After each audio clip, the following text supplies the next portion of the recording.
Mercenaries. It's Osama. This is the syndicate. We're going to hit you back with another video.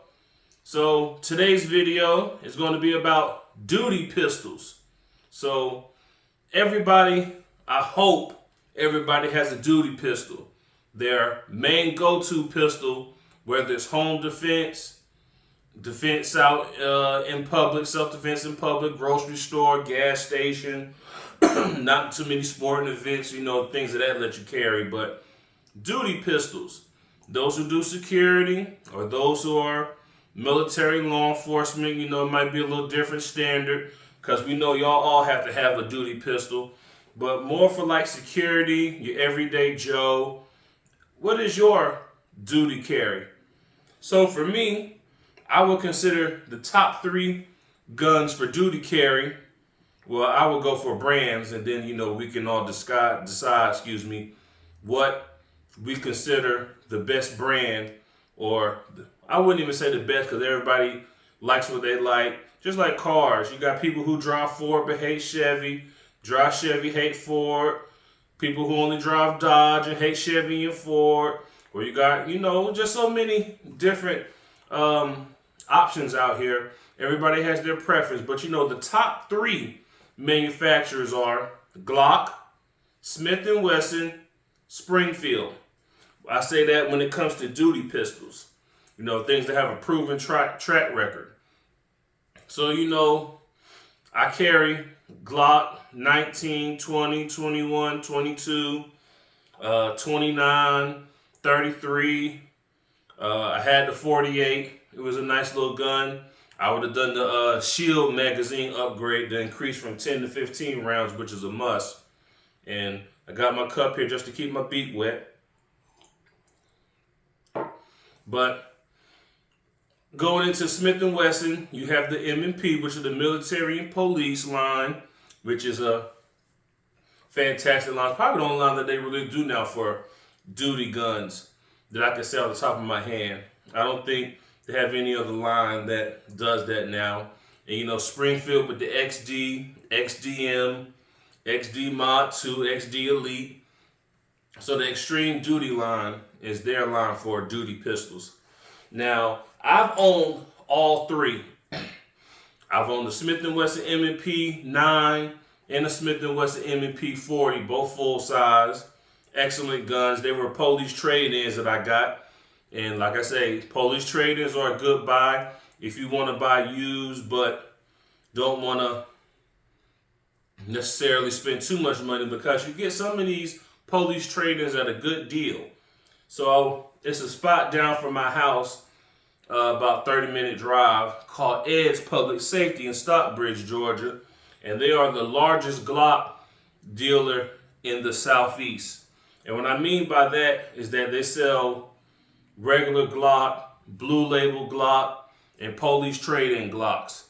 Now, I've got my Glock 22 Gen 3 police trade-in from them many moons ago. It was $2.99, and it came with 1 mag. And then they had mags in the little bin that you could pull out.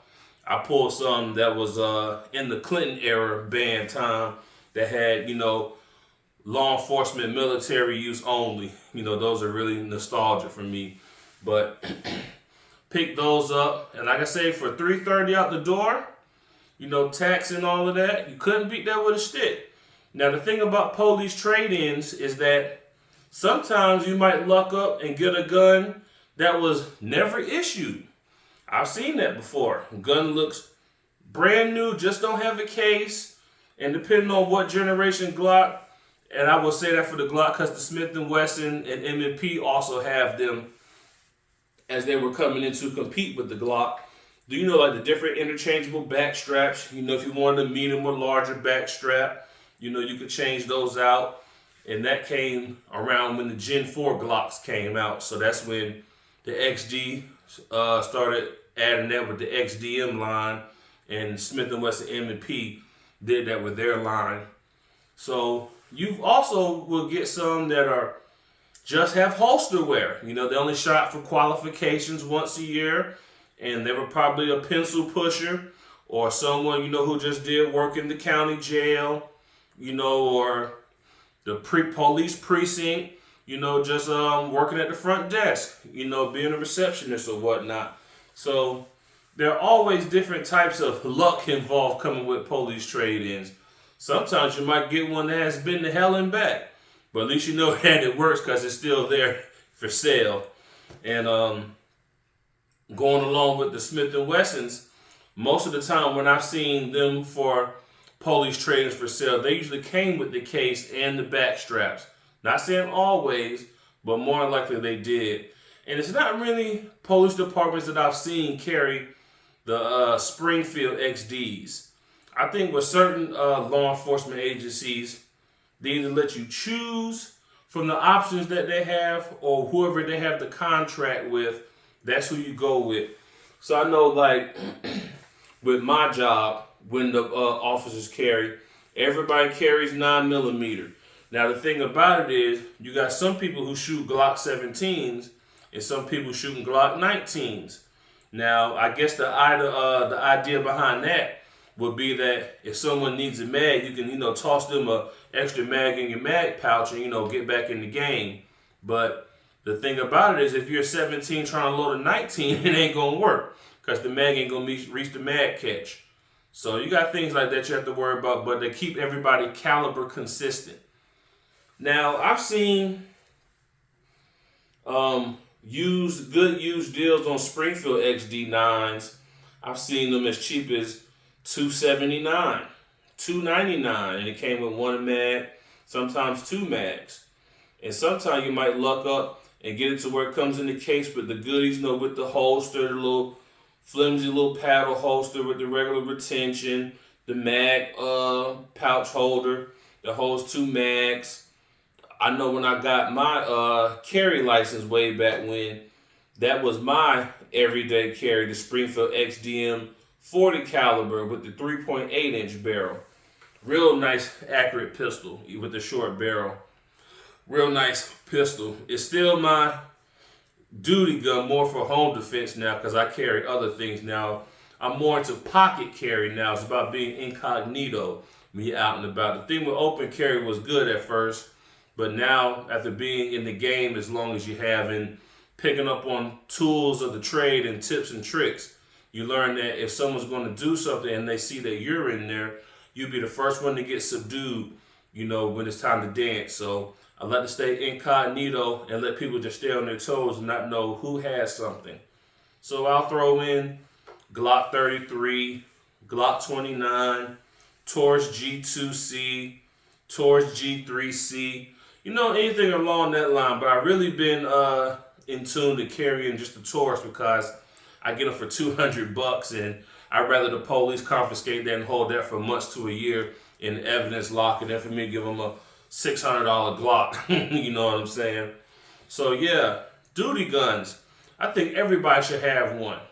Now, I'm not saying that your Canic ain't a good duty gun. The T-Sauce ain't a good duty gun.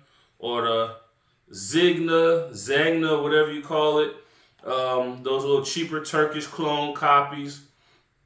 I wouldn't say that those aren't duty guns. I just don't see the track record in them unless it's like the Croatian HS-2000, which is what the Springfield adopted as their XD pistol. That had a track record with it. That's the only reason why Springfield adopted the design and then did a little twist on it. So those guns are good. I'm not going to discount them at all. And I will always say that any gun is better than no gun. But sometimes you need something that has a proven record of being reliable and accurate and having a vast aftermarket pool to choose from when it comes to tricking out your duty gun.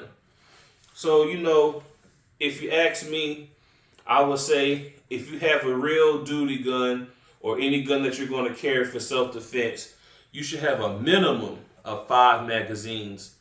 So you keep one in the gun, 2 in the side, and maybe 2 in your nightstand drawer, so you always have some, lying around. You don't want to always just carry the 1 mag it came or the 2 mag. After a while, those springs do go bad, and as long as you're rotating out, you keep stuff fresh and keep things, in working condition. Now, With my setup, with my Springfield, you probably seen it in the gun collection video, if you can remember. If not, you should go check it out. I should have brought it down, but I thought about this topic at the last minute. So I have the Viridian X5L, which is a 550 lumen flashlight and a green laser. So Viridian is known for coming out with the green laser. They say green is easier to see in the daytime than the red and is visible just as the red is at night. And you can set to where you can have solid light, no laser, solid laser, no light, strobe laser, or strobe light with laser. So different options where you can choose from and how you draw from the holster. Once you set the light laser function, when you draw your pistol from the holster, whatever setting you have it set, it will come automatically on from the holster. So that's why I went with that for my duty carry. You know, I wanted something that can handle daytime and nighttime operations. Good scotch here.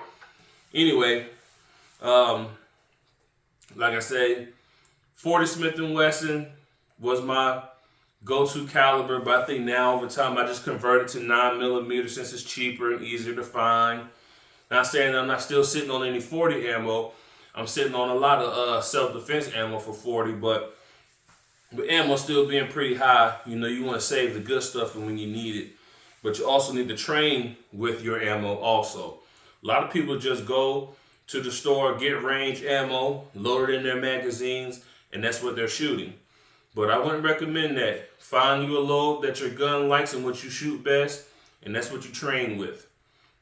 Me personally, I picked up this stockpile for a deal years ago when they were giving the Winchester ammo away. I got the Winchester white box, jacket of hollow point, 50 round boxes of ammo. I think back in the day, they were going about $22, $25 for a box of 50 hollow points. Couldn't beat that with a stick. Not for a jacket of hollow point. But that's what I ran with that. But now in the 357 SIG, Glock 33, I have Winchester white box in that too. And I also have Hornady critical defense and critical duty. They're basically the same bullet, just one had that little polymer, red little polymer tip in there, and the other one I don't think doesn't. But don't quote me on that. I haven't looked at it in a while because I've been carrying the Taurus lately.